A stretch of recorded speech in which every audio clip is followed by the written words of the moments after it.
an original. From Story Studio Network. Once around the park, James, and don't spare the horses.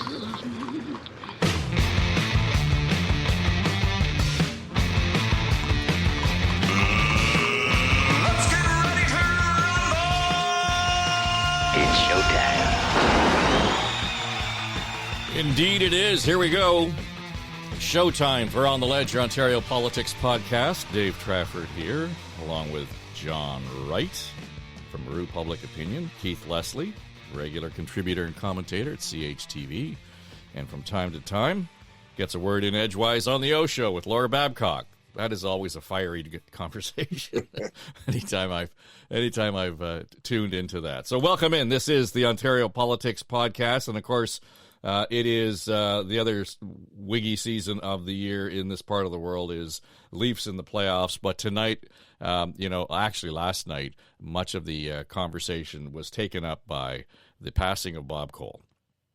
And all of us have been in sort of the broadcast world long enough to, you come across people, Keith, that you just know everybody in the country would know who they are. But you and I, and John as well, we've all run into enough people who think a lot of themselves sometimes in those roles. I never got the impression Bob Cole ever thought a lot of himself. He was a guy who kind of, what you heard on television, what you heard on the radio, is pretty much what you saw and heard when you met him in person. Well, from what I gather, I did not ever meet him. Unfortunately, I certainly was a big fan. But from what I gathered, from what I've read the last few days of people who did work with him, that's absolutely the case. And an interesting one, Tom Harrington, the CBC reporter, who's about a contemporary with me, I believe, posted a thing of when he was on Reach for the Top in Newfoundland. And the host of the show was Bob Cole, who then read the news and then did the hockey game. Right. That's what brought those were the days. Yeah, exactly. Someone said that the only time that they really ever saw him, like, he could get a bit ornery, apparently, but it would be when he would go to the coach before a game to get the lineups, and some coach didn't want to say who was going to be on what line. Well, apparently, right. Small, short, little Bob Cole with that beautiful voice could unleash a little bit of vitriol on occasion to get the line because he needed that to do his job. You want the game on TV tonight? You're the national game. But just that voice, that presence. And I always thought, I don't know if you've ever watched the TV series The Republic of Doyle set in Newfoundland. Little, really well done crime drama sort of thing, a private detective. But the credit at the end of each episode was Voice of the Republic, Bob Cole. That's right. Yeah, I was listening to TSN radio yesterday, John, and one of the guys was talking about how, he listened to him, watched him all the time, but Bob Cole came up in the era of Foster Hewitt and Danny Gallivan, and to Keith's point, they did everything in the booth. They didn't have other team members around them. So when he finally got a color guy in the booth with him, Bob would put his hand up to stop him from talking because it was no longer his opportunity to talk. Bob was going to move forward on it. So it's really kind of, this iconic view of the sportscaster, the guy who, I talked to Joe Bowen often about this and I said, you guys are probably the best spot news reporters in the world because you just by listening to the cadence and the rhythm of the voice, raising his voice, the tone of his voice, I'm in the game. And Cole and guys like him, and certainly, I put Joe Bowen in that same category. Yeah, and I saw yesterday Lightning coach John Cooper had some words after the game about the passing of Bob Cole. And I thought it was incredibly poignant and reflective of many of our own lives. And if you get a chance to see it, you should. There were a few things that he said about the man personally, but also his influence on people like Cooper and on others. Because I remember listening to the Montreal Canadiens games when I was a little kid, and I was not a little kid, but a little bit older in Ottawa. And I had this handheld, small AM/FM radio that you could put earphones in. And I remember listening to it. And, you just, in those days, before 3D wall-to-wall, Sportsnet and all that stuff, it was the voice that brought you on the ice. You felt like you were there. You felt like you were part of something. And the influence of that, as Cooper talks about, is that, you dreamed about playing, even though you knew you're never going to get there, although he did. But it inspired people to go out and play road hockey by themselves and kind of, shoot the twig of a stick that in that curved, remember those curved sticks that you'd heat over the stove and kind of pull in a bit and do that. So in those days, it was the only voice of that sort of stuff. But you reflect on people like myself and others, for probably 6 years, I had a 1,000 square foot ice rink that I built in my backyard for my kids and their kids. And it all stems from listening to those guys, Danny Gallivan and all those, those great iconic moments, but the influence they brought to us to love the game, to be in the game and everything, it was quite remarkable. So if you get a chance to listen to John Cooper and his testimony, I think you'll see and hear yourself in his comments, and it's an unfortunate passing, but it's a great reflection on life. Yeah, indeed, and it was a necessary departure from the agenda this week. This is On the Ledge. We're going to get into the Ontario politics, but thought given the business we're in, you can't move on without sort of acknowledging the contribution of a guy like Bob Cole. All right, last week, I don't know where we want to start, if we want to start with the backup truck again, Keith, but just a few notes off the top, and literally, it amazes me how often the Ford government can quite literally flip 180 degrees and still come out sounding like they're doing the right thing, because they had the liberal health critic this week applauding them for deciding that it was no longer necessary for us to have doctor's notes on sick days. Now, it's worth remembering, and he noted that the Kathleen Wynne government decided that they didn't need that. Doug Ford changed that, reversed it so that you needed the note when he was elected in 2018. COVID comes along, they reverse it again, say you don't need the note. After we get past the worst of COVID, now you need the note again. And here we are on April the 26th, 2024. The last we heard is you don't need the note. So he's really getting the most out of this file. We really do need to get that sound effect of the truck backing up. It's just, we need a reversal of the week category, and that's what fits into this week's. Last week, of course, it was the up express, extra expressing, and then not being extra expressing. This government's flip-flops have become routine. And it's quite amazing to see. This one was, it's one of almost, I don't want to call it a culture war issue, but it's one of those, it's almost a stupidity. It says shoot yourself in the foot one. We'd gotten past this. The previous government had taken this out of you didn't need to get a doctor. It was just ridiculous. And doctors, I know one of my doctors, when I was asked to get this, they said, "Oh, is this for you or for your company? Because if it's for your company, we charge $325. Yeah. Oh, jeez. Because they were fed up with this. And doctors have enough paperwork. This is not the whole point. Doctors have enough paperwork. So on that front, it makes infinite sense to get rid of the sick notes, even if they are flip-flopping, flopping, flipping back. And it's the right thing to do. It's the same way, anything that can ease the paperwork load on doctors. It's the same. They talked this week. They're putting money into this AI project that will actually take doctors' notes so that doctors doesn't have to take the notes. He verbally talks into his little microphone, and it can actually transcribe doctors' notes for them and really cut down on the paperwork. I had a doctor do this with me in a recent visit, and he stopped a couple of times and said, "I'm not talking to you. I'm just talking to the machine." And he would recite his stuff because he says, "I'm going to use a whole lot of technical or medical language that you're not going to understand, but it's for my notes." And then he would explain it to me in real time. So this, again, anything they can do to cut down on the paperwork, which doctors say is just killing them, just eating up over half their time, is a good thing, including getting rid of sick notes for, missing a day's work. It's ludicrous. Yeah.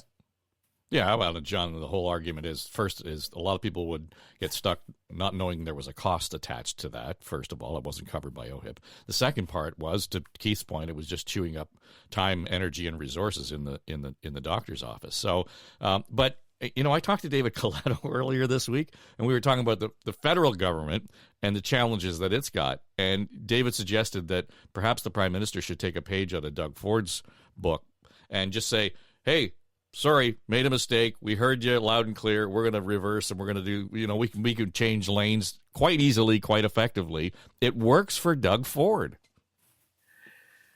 Yeah, it's a little late for Mr. Trudeau to do that. I think you're right. Yeah. Sorry for the last since 2015. Yeah, and I think, Keith, you used the words flip-flop, the phrase which would have stuck to almost any other politician in a very negative way. You just don't hear it, right? It's not part of the lexicon for many people who are out there in the day-to-day life. And I think it is, in fact, kind of the retail politician thing that's about him, right? It's just who he is.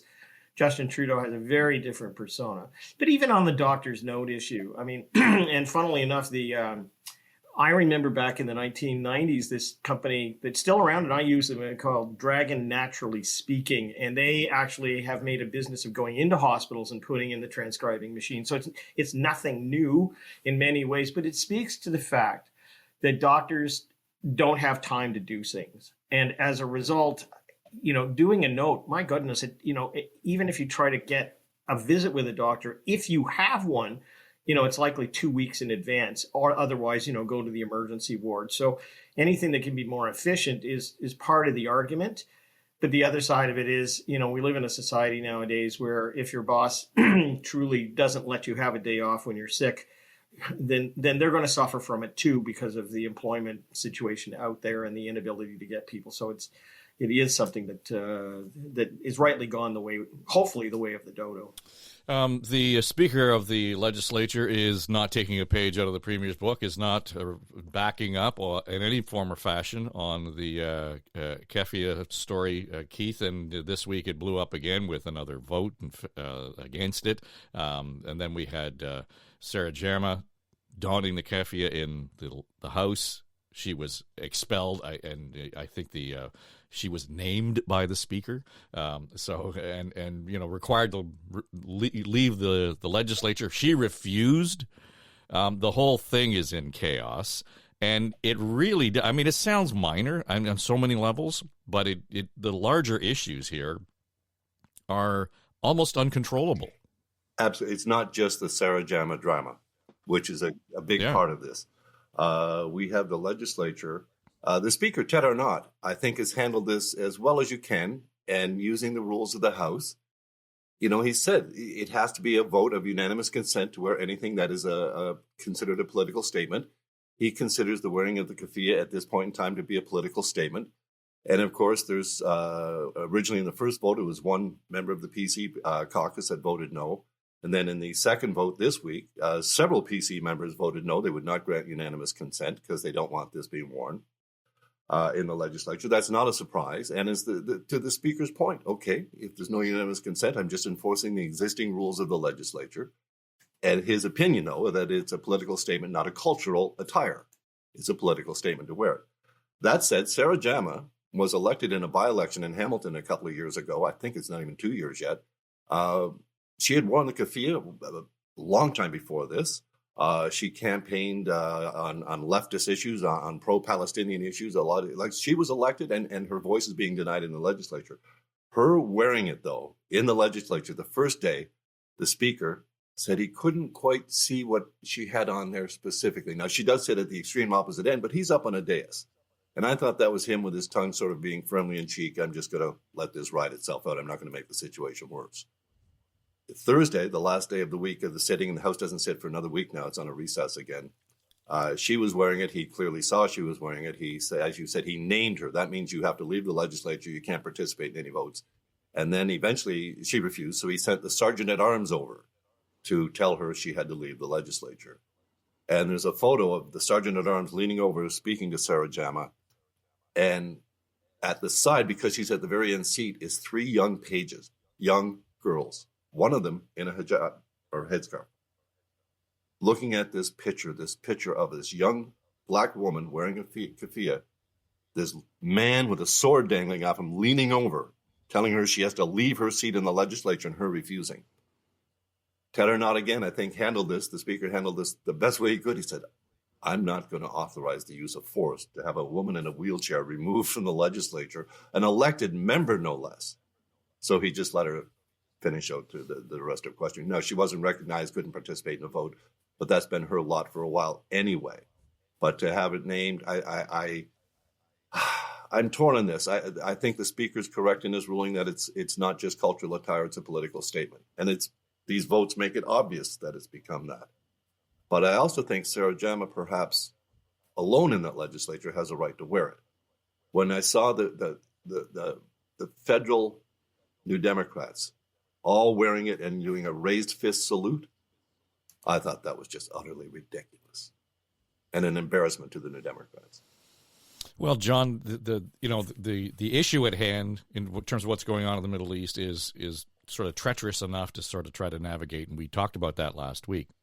But here we have called into question the actual authority of the speaker and the respect for the legislature itself in terms of how this is playing out. We're getting into a kind of a scary place there. If you're not going to follow the rules in the House, then how do we manage the House? Yeah, this is a difficult one, but I raised it last week. And remember, I said, they're going to test the boundaries of this. And there are guardrails that the speaker has now imposed that set precedent. So you're watching it. and you have to see this in abstract. You can't, I understand we're not immune from what's going on in the Middle East and what's happening on campuses across the United States and in our own backyards. I get it. But it really, there will be those who take the position that she should be thrown out. And in my understanding, Keith, you might be able to correct me, but I think she's barred from the House. I think she left, but she can't get back in. And the speaker has the right to do that. And on the other hand, there may be a great constituency within Hamilton and her own people who want her to be there, not just for the vote, but to wear it. So we're running, again, I think you have to see this in a different light. The speaker makes a decision based on, let's say, a handful of people out of hundreds, 150, that basically show up at his door and say, I object to this. He then responds to it. Well, what happens the next time with all of this? So again, I may get criticized for not coming down on the fact that it is a political symbol. But on the other hand, this is kind of what you get, right? You get a lot of attention towards it. It might have gone without a whole lot of recognition. But it seems to me that how people are reacting to this is also in a kind of, in a way that's polarizing. And it doesn't do the issue that much good, but nonetheless, when I think of the three party leaders who have basically said in a unanimous, or the four party leaders in a unanimous fashion, that they're prepared to accept her wearing that in the House, and yet a handful of PCs can make the speaker go in a different direction, that speaks to another issue. Like who is in that? Why wouldn't you bring that to the floor for a vote? Because the PCs don't want this issue at the floor for a vote because of the Milton by-election. Believe it or not, of all this issue comes right down to that Milton by-election in one sense. That's why the Liberals and the New Democrats and the Greens, although there's only two of them, are as united as they can be in this, but there's some dissension in the PC ranks. And Ford did not want that getting out. He said, if you don't speak on this whole Palestine-Hamas issue at all till this by-election is over. And in the legislature, the first time it was, if you aren't going to support the motion, don't come in and vote. The motion to repeal the ban on the kafia. This time, apparently, he just let them do it. But again, it's the backdrop of this by-election in Milton next week. And it's, I think, 24% of the population of Milton is Muslim. So you've got the candidates all running around wearing kafiyas. It's become, even though there's a big quarry issue going on, whether this local quarry will stop it despite letting the environmental assessment go ahead, this big controversial quarry is being overshadowed completely by the whole kafia issue in Milton. It's a strange situation. Yeah, but so let's take that to the next end. So let's say that a candidate wins who is wearing a kafia. They come to the House, they're swearing in, they wear it, the photograph, they're with the clerk. Are they refuse to be sworn in because they are wearing one because it's on the property of the speaker? Do they not take their first seat in the House? Is this where you have a democratic process to elect someone to office knowing full well what they are wearing on the campaign trail suddenly cannot represent their views in the House? I mean, there are lots of legislatures in the world where this is going on, and it's called democracy. And I understand how hateful, it can seem to some people for what it's come to be. And as I said, I'm not taking sides on this. I'm just saying that this is a bigger issue, and it'll rear its head on a whole series of different levels. And yes, you can take the tactics for the political side for the next week or so in Milton. And I've seen the ads that are running in the TikTok stuff too. But this is not going away. If that candidate wins and comes to the House and is wearing it up the steps of the legislature, which is the domain of the speaker, even there, it'll be interesting to see what the next part unfolds. I want to get to a couple of things, but certainly to the where we left off last week in talking about the possibility of an early election. It seems in the last 7 days there's been more steam behind that conversation. But the one thing that I did want to get to is I guess the whole question around the OPP investigating, being called in to investigate the Toronto Police Service, particularly the plainclothes units. This is after the verdict in the Jeffery Northrup case, where the detective constable was run over at City Hall a few years back. There was a not guilty verdict last weekend for Umar Zumeer. And, there are so many worms in this can, Keith, because Myron Demku, the police chief, came out and said he had hoped for a different result and had to backtrack on that. Then we had the premier, we had former Mayor Tory, we had Mayor Brown, all having to deal with the idea that they had all come out against Zumeer getting bail at the time. Tory probably was the one who was best at handling that and backing up from it. But this whole thing around commenting on bail, one, two, effectively convicting a guy before he even went to court, that's one thing. But the question around here is not only just about investigating what went on with the police. This is a matter for the Crown. Absolutely. This is how was the decision made based on what we saw, the outcome of this trial, even the way the judge, positioned it during the trial, out of the earshot of the jury. How did this actually get to court? How could it possibly have been that someone in the Crown's office was convinced enough that there was enough evidence here that conviction was likely? What seems really clear, and the judge made it clear, is that the video evidence completely contradicted the testimony of 3 officers on the scene who said that, Mr. Zumeer intentionally drove towards and ran over and killed Officer Jeffery Northrup, an undercover officer. The video evidence just showed that was not at all the case. So the Crown saw that video long before it went to trial with this. The first judge 3 years ago in 2021 that granted bail, they weren't able to give their reasons until the verdict. So we didn't know. And the reason was because the case was extremely weak for a murder charge, possibly a manslaughter charge. But even that, they said the Crown could decide to go ahead. But it was extremely weak for a murder charge.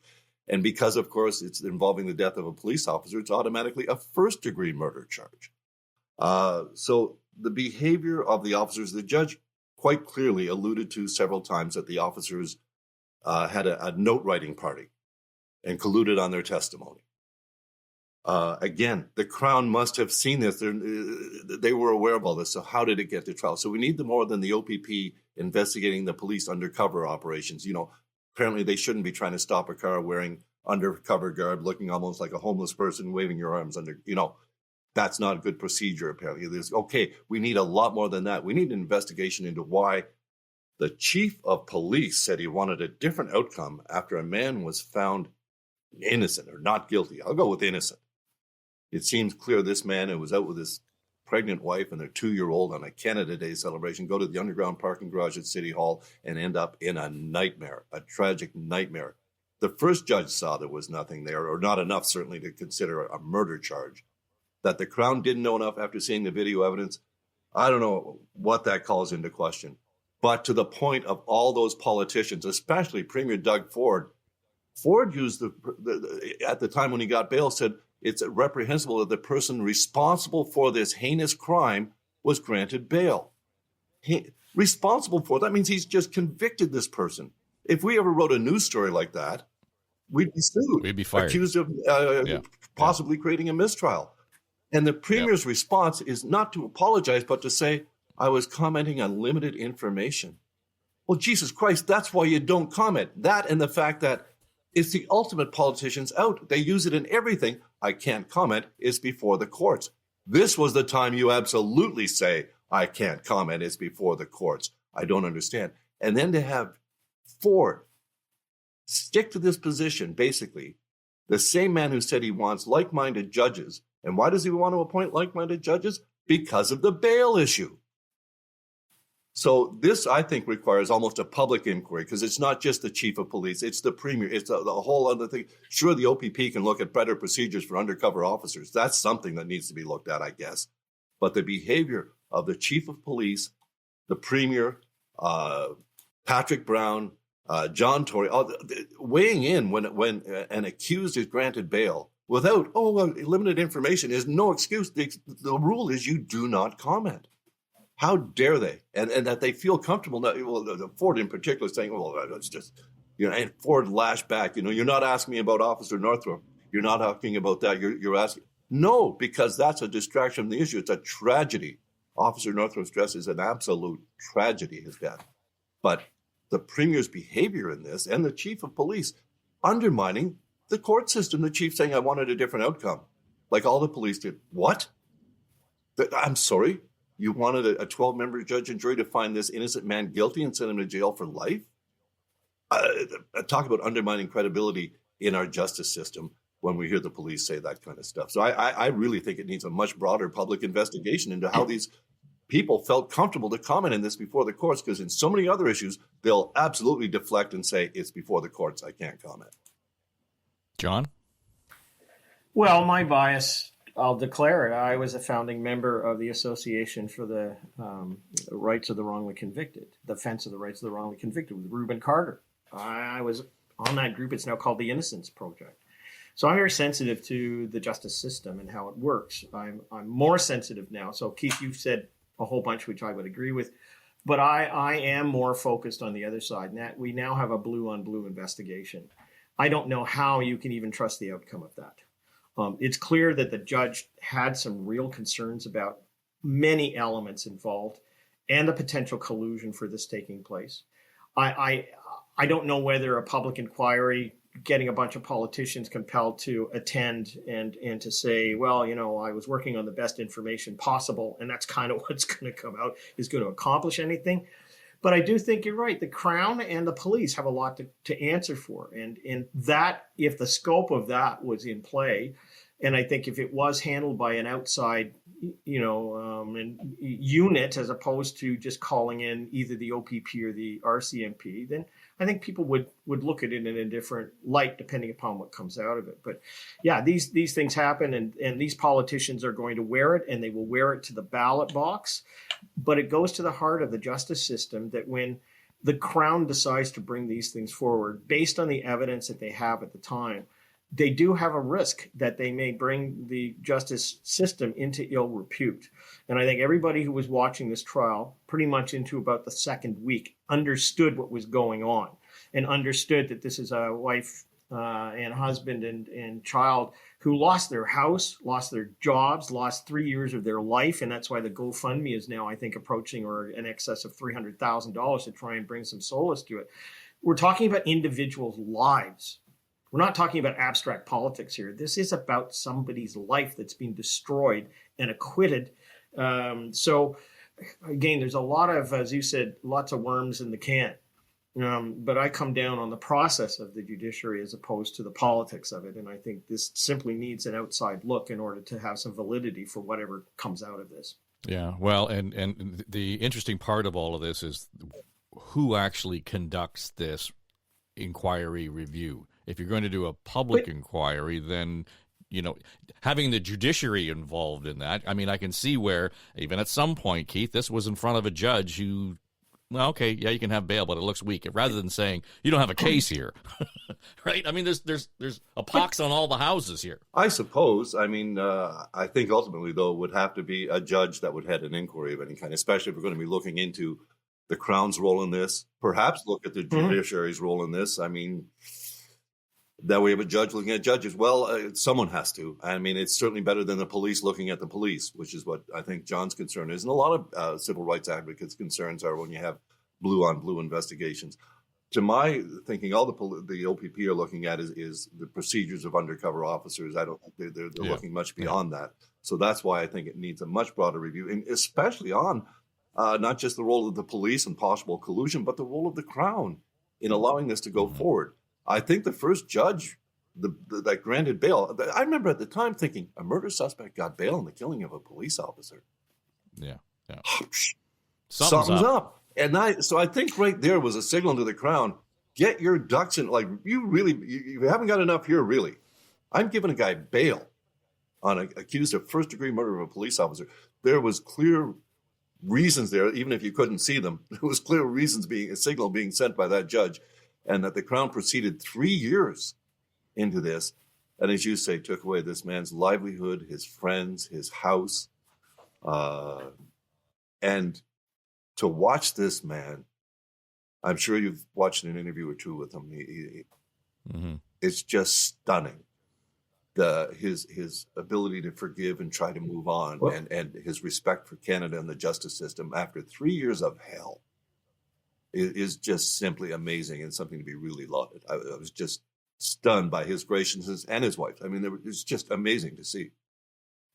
Well, the only other thing I would add to this is that I put myself in the driver's shoes. And that's a tough thing to do because you're from another country and you have a different cultural background and you're used to different things, even discrimination on the street. But if you even look to see the car boxed in by an unmarked car, and they were not uniformed. I mean, somebody in a Hawaiian shirt banging on your window and thrusting a badge at you when you just got into your car with your kid and you have all of that background, I think I probably would have acted in the same way. I wouldn't know who it was. This is a very different city, Toronto, than it was 20 years ago.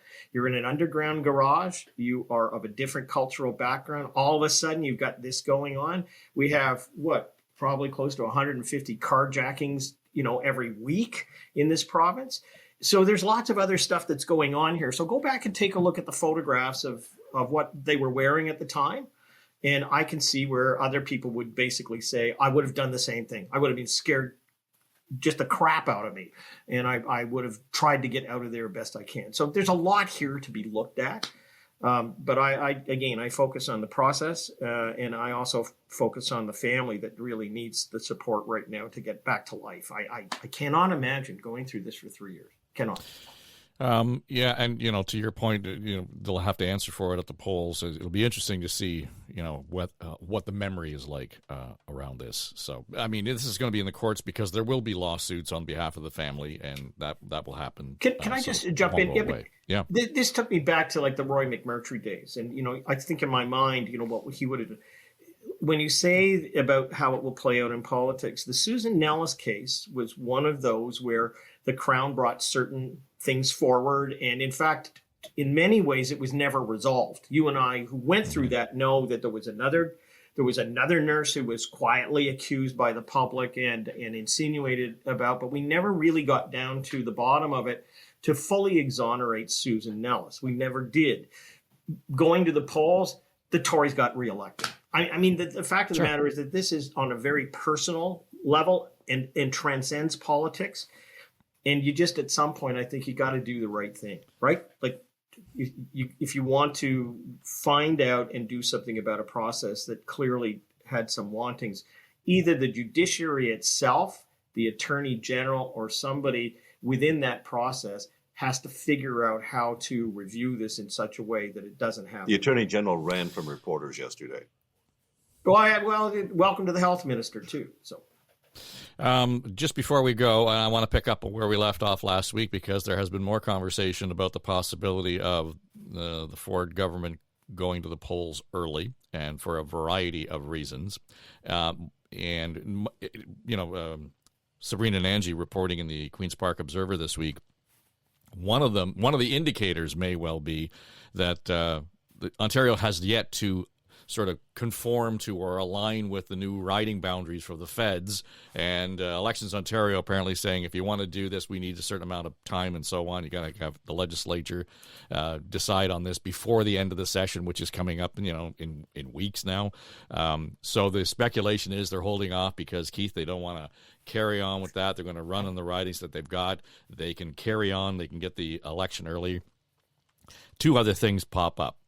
They could run early because it would weaken Bonnie Crombie, one. The other thing I haven't really heard anybody say, but as we're talking about this and the situation with the police, there's still the possibility of an RCMP, bomb being dropped here around the Greenbelt.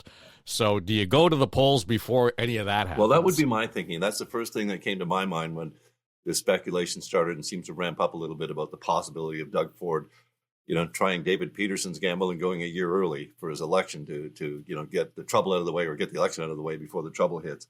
The thinking that the RCMP could be, readying a report. Last we heard, and I think it was about a week or two ago, was that none of the ministers and none of the staffers involved with the Ford government had been contacted by the RCMP. If that has changed, if ministers or their staff that were involved in all this Greenbelt flip-flop scandal, whatever we want to call it, $8.3 billion boondoggle, if they are starting to get contacted by the RCMP now, it means that, the investigation has moved into a different phase. And that might be enough to convince the government that, now might be the time we want to go for re-election.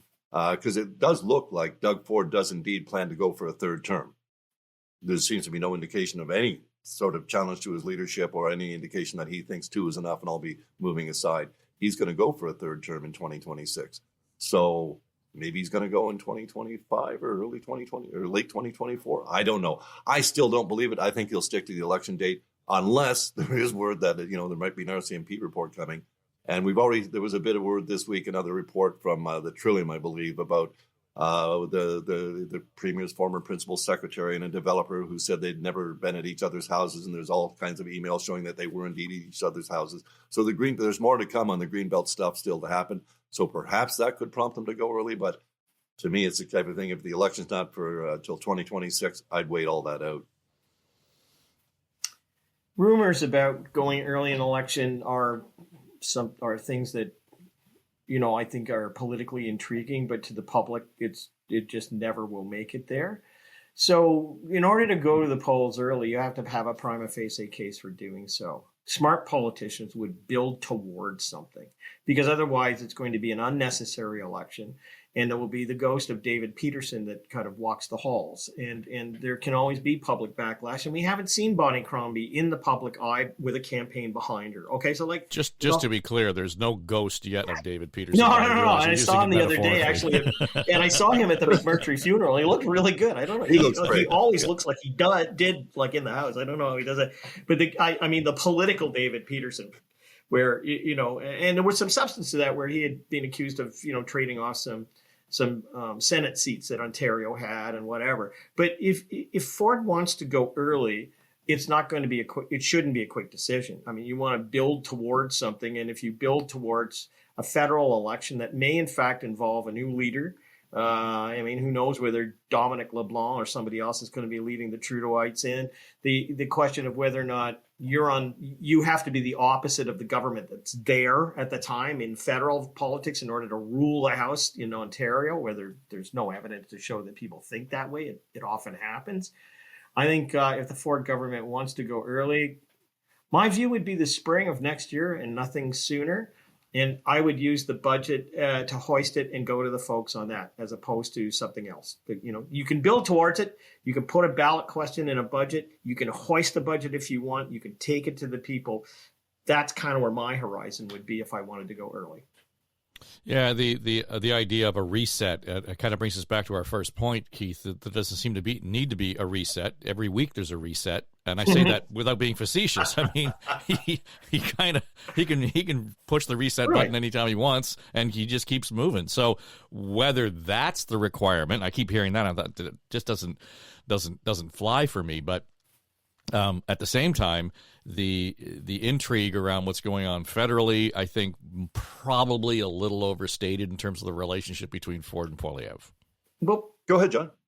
sorry, I'm just going to jump in. Keith, I saw you want to say something, but I was just going to say, the only other thing you could do is, again, head towards the spring, and Bonnie Crombie comes in, and you've already set up a campaign against her, and it's kind of like, make a clear choice. Because the thing that you could put on the table is that this is not about a reset, and it's not about anything else. It's about a fresh opportunity for the public, the voting people, to make a fresh decision for whose agenda should be seen in the light. You see what I mean? Like, you can move towards it, and you can say, we have a vision, she has a vision, and let's have a decision made on which one is best for the House and for the province. You go early. And again, you set it up in such a way that that's what you want to do, but it's probably the Well, you're talking a campaign platform. We don't need one of those. We just need to have. Well, the budget. Usually, just set it up. I'm a populist. Wouldn't it be terrible? Wouldn't it be terrible if the federal government used a budget as a platform?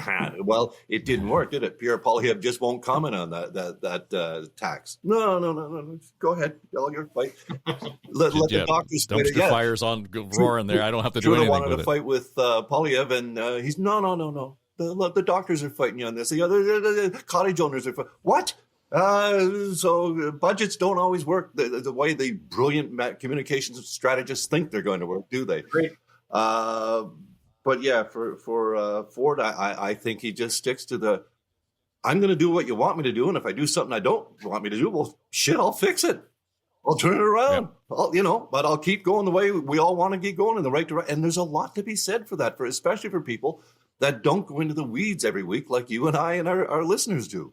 That they see a government that, he's got a bit of controversy. He doesn't seem nearly as hated as Mike Harris, and yet he seems to be getting some stuff. And he reverses the Greenbelt reversal. I think that hit with a lot of people who went, well, he shouldn't have done that, but he backed down. And that's working for Doug Ford. To your point, Dave, that works for this guy. So I don't think he needs a campaign platform because he's never had one yet. But one good idea, something to hook on, as you say, maybe it's just, the Liberals have got this leader of the NDP we know aren't going to be the government. So she's untested, she's untried. Let's give the voters a chance. That's a good idea, John. I mean, at least it's a political strategy to go with. And we offered up free of charge. So... Well, and I'll just close by saying the only difference between, the feds and the provinces, federally, there is a appetite for change. Yes. It doesn't matter what your political stripe is. We're tired. We're fed up. To your point, Keith, we're, this far into the Ford government, and as cranky and as vitriol as some people might be about how he's behaving and so on, there isn't that change factor. There isn't that change mood right now in Ontario. Well, and one number that came out this week is really interesting. It was my old colleague Daryl Bricker in Ipsos that put it out. And normally what you're going to get is in any poll asking that it's a time for a change is roughly 62 to 63% saying that's the case, which, as I've always said here, means that the incumbent prime minister or premier wakes up and goes, wow, I've got a majority with 38 who are with me. This week, it was 75 for change. It's the highest it's ever been. That means that 25% don't want the change. And of that, some people don't want it because they don't want change. They just want things kept the same way it is. But when you can't muster close to 38 to 40% saying it's, let's just keep things the way you are, man, oh man, your bridge is already burned. I don't know how you can get past that. So anyways, you watch for time for a change. It was the highest it's ever been. 75% is remarkable. Let's close on this. It was one of the most famous, iconic moments in sport when Paul Henderson scored in 1972 in Game 8 to win the Summit Series with the Soviets. And we all remember Foster's call on the television. Little known, Bob Cole had the call on CBC Radio. 1 minute left to go, a 5-5 tie. This is the tie-breaking game. You couldn't get it any closer. Savard at his own blue line, turning around with Pat Stapleton coming out. Stapleton's pass on an open wing, but here's Cornwallier coming up for it. A long shot in off the stick of Esposito. Vasiliev goes back of the net. Cornwallier steals it. A pass in front. Henderson was upended as he tried to shoot it. Here's another shot. Henderson right in. He scores! Henderson! team pours over the board. They're mobbing Henderson. They're mobbing Henderson. And Kenny Dryden, I've never seen a goaltender go that far from one end of the ice to the other, over 200 feet, all the way. The team officials are over the board. Henderson has got to be the hero of the entire nation now. 34 seconds left. They got a 6-5 lead. Can they hang on? Well, I'll tell you, you wouldn't ask for anything more. Henderson, if this turns out to be the game-winning goal, will have scored the game winner in the last 3 games of the series.